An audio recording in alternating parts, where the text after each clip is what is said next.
So welcome back. Glad to see your beautiful face. Today we are going to be working on several things. The main thing is vault crystals. I am basically out of vault crystals, so we're going to have to first off go mining, and then today is definitely going to be a day where we craft a bunch of crystals. A bunch of them. Yeah, as many as I possibly can. I want as many as I can because we're getting to the point now where we actually have enough catalyst fragments to be able to craft some really awesome crystals and hopefully roll a CRP crystal. So of course, one of the things that takes the longest amount of time is actually finding said rock crystals. I am completely out of rock crystals, so it's time to show this this world here some more love. Oh yeah, this is going to take a little bit of time. Actually, I should probably go ahead and get one of my very nice and very old Paxels that we no longer use. And I could actually use the Paxel. Oh, not to mention, I also got to grab my ore danks. So now that I have everything, I hope you guys are able to see under here because it is incredibly dark. Now that I have my Rush 2 Paxel, I can move over to this, move back, and it gives me enough to mine through all this. So this is definitely the way to go.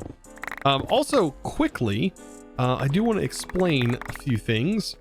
I know I've mentioned this several times, but like F3 and G will show your chunk borders, and apparently mining in your chunk borders, like along this edge, is your best chance at finding the rock ore.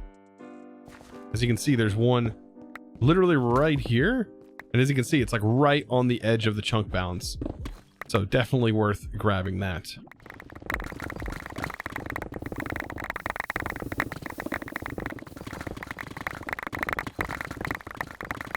So after doing some healthy amount of mining, like it's a lot, which I noticed I didn't get quite a bit of, I didn't get very much osmium. I was hoping for more osmium throughout that journey. But we did get 34 rock ore. And surprisingly, I made it through that whole area, like, and was able to get that much still out of an area that I feel like I've been mining this entire series. So give me them gems. This time we're gonna be asking for them rocks. Give me them rocks. All right, we're gonna form this and try and make this as tall as possible, because usually we get like, I don't know, I've not farmed a stack, but we usually get a ton of these. So, or excavate. That looked like a lot. Oh my gosh. A stack? Almost 2.5 stacks. What sort of madness is this? Okay, well, that's what I wanted. That's gonna last a while. Like, that's gonna last me, yeah, a while. Stumpy, you're definitely on my side, I can tell. Stumpy's happy. Stumpy's gonna get these rock ores. There we go. You want a rock ore on your face? No, let's take the rock ore off your face. Stumpy's happy. That is some rock earmuffs going on here. Wow. Okay. Well, with those, might as well put them to use, and we can go ahead and see what our first is going to be.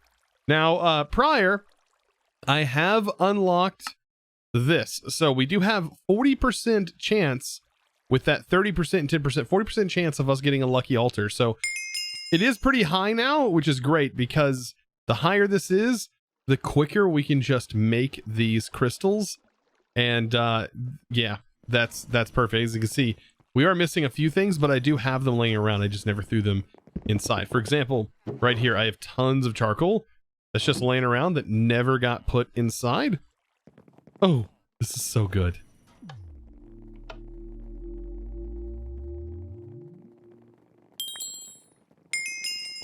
Ooh, this one should actually be pretty good.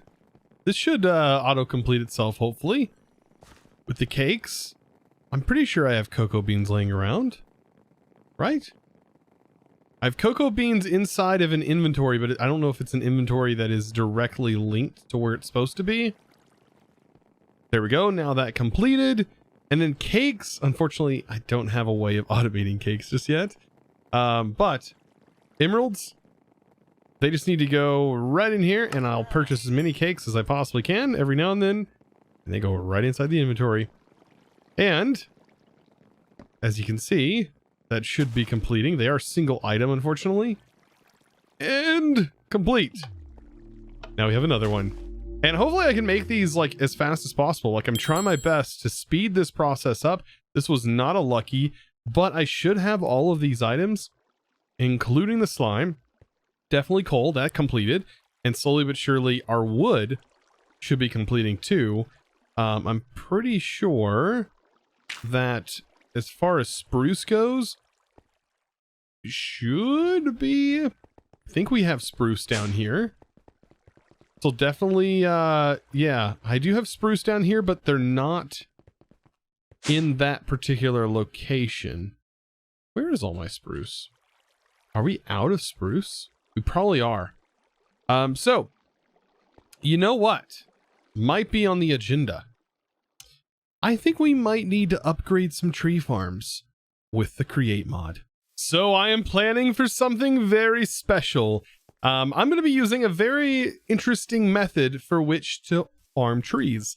However, I think I am going to invest into a water wheel for this, and this whole thing should be powered by one water wheel. You're going to see how cool that is going to be.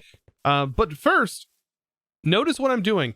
I'm making an area for acacia, oak, dark oak, spruce, and the brown birch. Unfortunately, this is the only type of birch that is dropping at the moment that grows in this area. And I think it's because of the way it sets over here. So I'm going to be putting like the birch saplings over here. And then over here will be the acacia. We'll have sets of 4, so it grows in an area of 4. And then everything's going to be pulled along by this gantry shaft. Kind of an interesting concept. This is a fairly new item. That basically rotates on a gantry, and you can control that gantry with a sequenced gear shift. And so all you got to do is set this over to move pulley or gantry, and then you set your distance. So I can set this to go all the way into one direction, and then when it's done, it'll come back. I can have it set to come back and then stop, and then feed the items into the thing. And then as soon as its inventory is emptied, which is kind of cool, I can then thus send it another redstone signal, and it can go back and forth. Very, very interesting concept here. It's a work in progress. I've never done something like this before. Now, the one thing that I have to do is I have the farms sort of outlined like this, but all of this grass has to go. The only place that can have any type of dirt or grass are these areas that are actually going to receive saplings.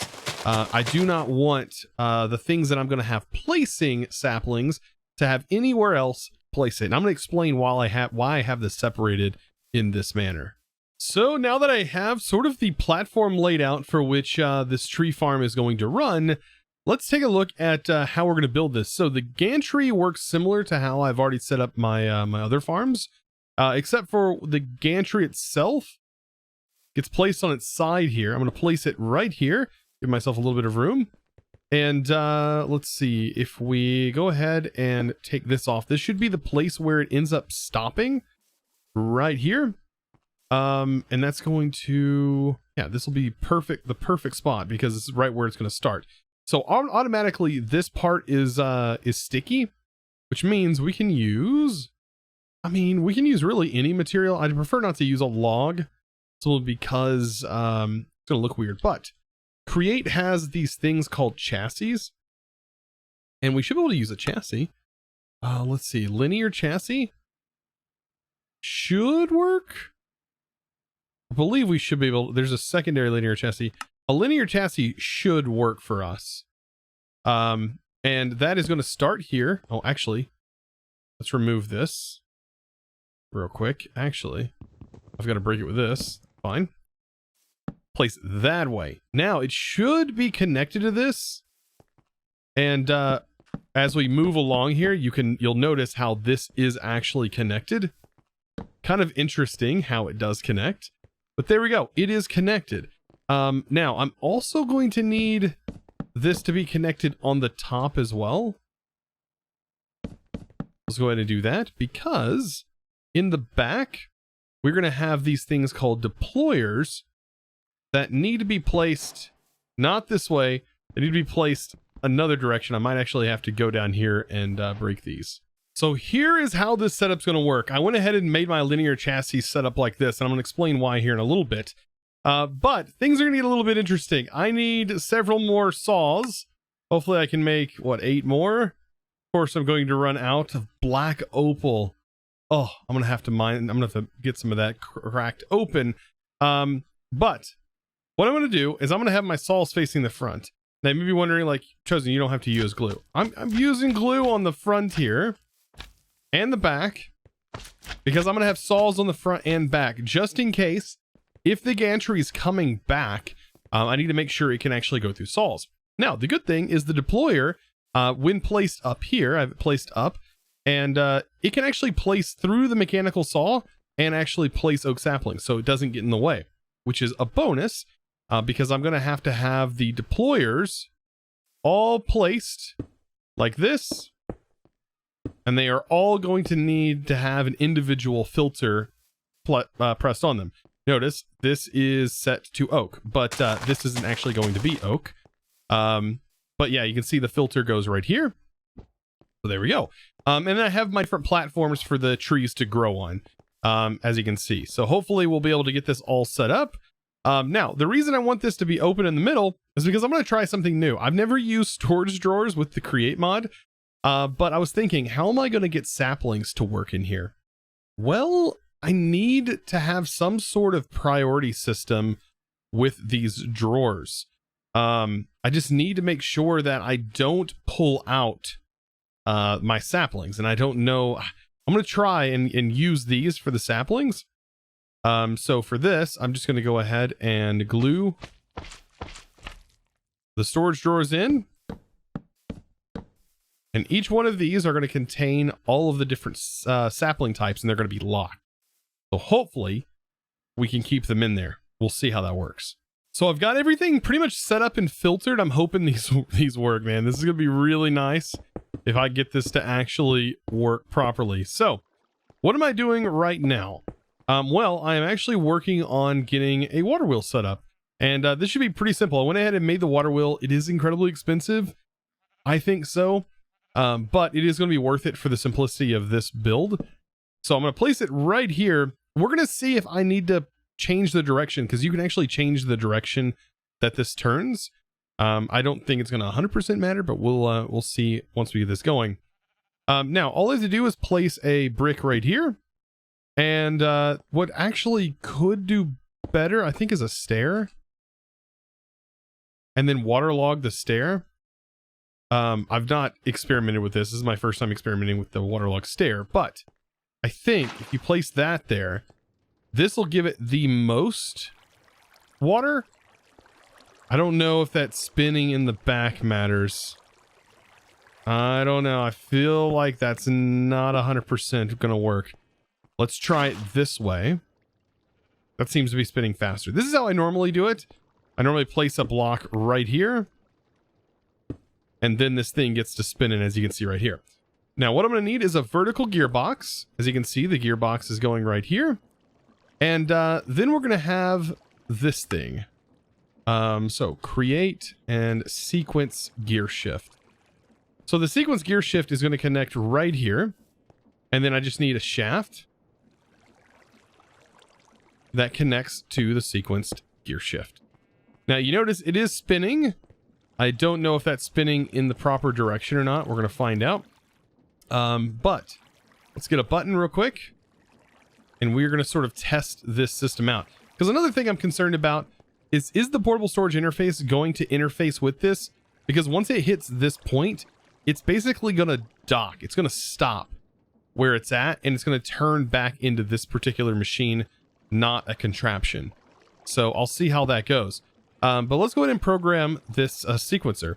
So we're going to have it go 1, 2, 3, 4, 5, 6, 7, 8, 9, 10, 11. We're counting with Chosen.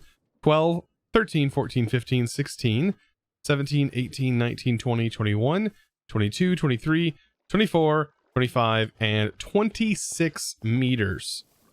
26 meters. So if we put this to turn piston, we can set this to 26 meters.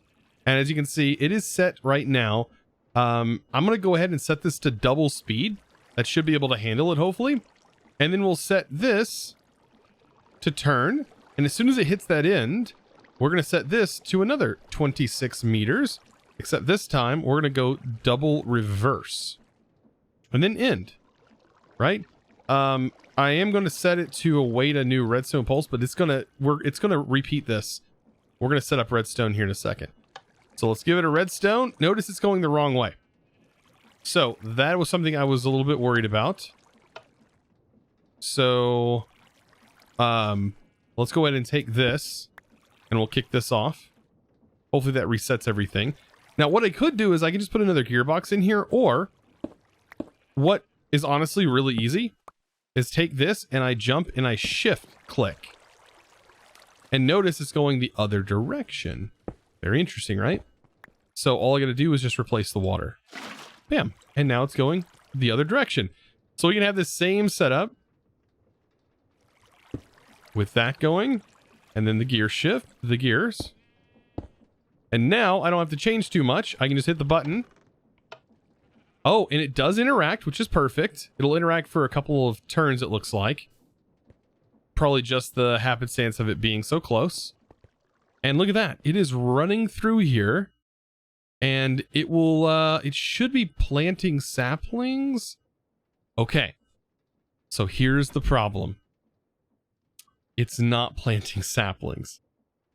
So, because it's not planting saplings, I know that the drawers are not going to work. The drawer system is just not going to work, it seems. That is unfortunate. So there it goes. It is set back into place. So yeah, now I've got to figure out another solution for these saplings. So I think I've come up with the solution. Yeah, it may not be the most practical, but I mean, it does work, and that's kind of what I'm going for. I want a system that I don't have to babysit. And unfortunately, if the drawers don't work, then it's not going to work. So I'm just going to install a large quantity of storage, right? So as you see, we have all the netherite barrels. It's going to pull out only the logs. That's all I want. All I want is the logs, and the saplings will just remain inside of all of these barrels. That's the goal, and I hope that that works. Also, let me go ahead and throw these saplings inside said barrels. I think they just have a stack each. The jungle saplings. Let's make sure we have everything in here. I know some saplings I'm gonna have to definitely farm for if I run out like this. Okay, so saplings in. Now on this storage, I need to get redstone. So I think the best way is for me to just route redstone from here after detecting how much is inside of a barrel. So I'm going to place a barrel right here, and then we're going to hook our network up to this underneath, and we're going to extract from this barrel. But I am going to use a pipe from Pretty Pipes. And the reason I'm using this is because the Pretty Pipes has the ability for me to select what it's actually extracting. And so I want to set allowed and only allow one of each type of this wood to be pulled from here. And thankfully, that's how this setup works. So we should be good. I'm hoping that with all of this set, we don't have to worry about saplings getting pulled out. All right. So with that set, everything's set up. The only thing I need to do now is make sure that that timing was set up properly, and make sure it actually goes all the way to the edge here. I know it is going to be placing saplings, as you can see, in their appropriate area, because I did set up my filters. But I need to make sure this thing reaches all the way to the end. If not, I'm going to have to increase. Okay, so it did not go all the way to the end. For some reason, that number is not correct. 26. I'm going to have to recount. So I set it to a 32 just to check. I went ahead and set it there. I think maybe it doing that sort of messes with it. But I know once it gets back, it's not such a big deal. And we'll just make sure it goes all the way to the end. Hopefully it doesn't have like a limit. Going, it's going, it's going. And it's there. It waits, and then it comes back. So maybe 30 is probably the appropriate number. It doesn't matter that it sits there and idles for a bit. I do like the way the gantry works, though. I wish that spun. But no, it's like working. We just need saplings to grow, and I think it would be good. And so it's going to reach here. It's going to do its thing. Going to feed a couple times. Of course, that should last a bit longer normally.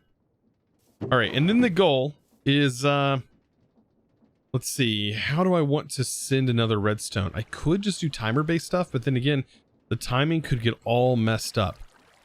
What I could do, I need to set up another sort of system for the timing. So instead of using redstone, will this setup work?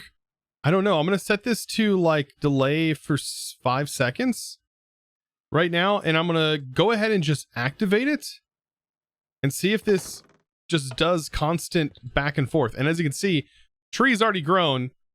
So we should be able to see even more going on here. Look at this. It's going to chop this whole tree down. That's pretty cool. Now, ooh, I am noticing a problem I might encounter. How is it going to push through the tree on this side? Oh, these might actually need to be extended out 1 block.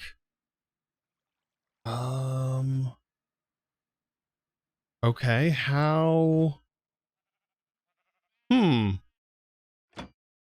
Maybe it does the rotations? It's waiting, I think, now. This gantry is so confusing. It's based on the rotations. Okay, I think now it's waiting. And then now it's going back again. Okay, ignore the observer there. I was looking at how to do redstone stuff, potentially. Interesting. So it does work. It's just if it has to do work like that, it has to stop. It's going to need more time to make it all the way through. Very interesting. And I'm definitely going to need to keep that because I see this getting stuck. So believe it or not, I have ran into a couple more problems. So with the way the oak trees kind of grow, I'm ending up with an issue where this actually needs to be extended at least 1 more block, it seems. Otherwise, this is happening. It's getting stuck in place. And so both sides need to have the blocks extended, which isn't too hard to do. And then, yeah, this actually might need 3 blocks extended. I just don't know how I'm going to do the saplings. I'm going to have to wrap this around and have this stick out even further. It's going to look kind of weird, but it is going to work once I'm done. Moment of truth. I was doing some testing to see if saplings over here actually were placing through the blocks, and they do. So they still place through the blocks, which is perfect. Now, I need to get another thing set up here that is going to allow me to pull the items out into a better sort of situation. And I think I'm just going to end up breaking this particular barrel here and then gluing this here just like that. And now I'll have another interface that'll just connect right up to this. So we'll put it here. Ignore the glue. I have that in my offhand, and so that's allowing that to be glued to that. I don't need that actually glued there. And then we configure that. Perfect. This actually might limit some of the movement. I don't know. We'll see. Let's see if this actually works. I know there's nothing pulling from this just yet, but I am going to have a barrel over here. And I'm probably still going to have to set up some sort of redstone, I think, in order for this to function fully properly. So let's put that in there. It still has the same things. All right. Let's give this one shot. One opportunity. Sees everything it ever wanted. All right, let's see what this is going to do. I'm hoping it's long enough to avoid this. Same on the other side, to avoid these leaves. It can still place saplings, which is... What just happened? It grew right into it. Okay, this is a weird case thing. I'm hoping it can be pulled out of this situation. Well, yeah, what happens if it grows inside of it? What do you do? Waiting for this to turn. Okay, thank goodness it can like be pulled out, but now it's not an actual log. Oh, that's kind of weird. That might pose an issue. I don't even know how to go about fixing that issue. That's a whole other issue. All right, so I think I have somewhat found a solution to this problem. Things are getting kind of weird. And I've had so many random things happen that I needed to address. But first of all, let's get some lights placed down. The gantry is kind of interesting. I have to set this up so that way it can, for one, extend incredibly far. So I need it to spin so that way if any trees grow up, it can get all the way through them and then come back. And then I also need to make sure if any trees grow up while it's coming back, it goes through them. Problem is, trees can grow in this thing. Problem is, the bottom layer of the tree can become an issue. So I'm hoping that doesn't continue to happen, but I did have it happen once. Now, this is on a 6,000 tick timer, basically 5 minutes worth of time, and then it will tick, which means it will send this gear shift, it'll activate it, and should send it down its way every 5 minutes. That's the goal for this tree farm. Is it going to be better than the one I just made? I don't actually know. Honestly, the one that was already here, I don't know if this is actually better. With all the modded trees and stuff, it has caused a lot of issues with this particular type of farm. I almost forgot. This actually needs a repeater here. I did try. I'm going to set it to 3,000, see how that goes. But it definitely needs a repeater because the tick's too fast for it to be recognized by the create machine. So this seems like it's working. I noticed, by the way, that this is not rotating the gantry carriage. It may be this particular version that this pack's on, but that's supposed to have rotation, I believe, go through it. Or that might actually allow you to use a power source to rotate. I don't actually know, now that I think about it. Let's see, it had some sort of power source that was moving with it in some way. Interesting to think about. Now all I have to do is just hook up the importer, make sure this pulls out all the logs, and cover it back up, and we have a farm that is technically up and running. Ooh! So, hey, right there was one of the issues that I said, remember? But it looks like it's actually been solved. I put this wall up here because these are actually growing really weird, so I'm hoping that fixes that growth issue. I'm hoping it can even... That's a tall tree. I'm really hoping that can even chop this whole thing down. But anyways, I think today has been quite interesting. I had set many goals, but the create tree farm was definitely needed. So I'm glad we got that done. And it should work. And now that we have this, we should have plenty of spruce rolling in, since spruce is something that we need a lot for crystals. So I think that's going to have to be it for today. But of course, guys, be sure to click that subscribe button. And of course, I'm going to give a huge shout out to the sponsor of today's video. And that huge thanks is, of course, going to go to, if I can spell thanks right, that is going to go to AeroClone. Thank you so much for your amazing support, by the way, over on the Discord, becoming a Discord premium member. And of course, guys, if you're interested in joining that beautiful community, go to discord.gg/ChosenArchitect and join me over there. Guys, thank you so much for your amazing support recently and watching this series. I love your face. I'll see you in the next one. And as always, thanks for watching.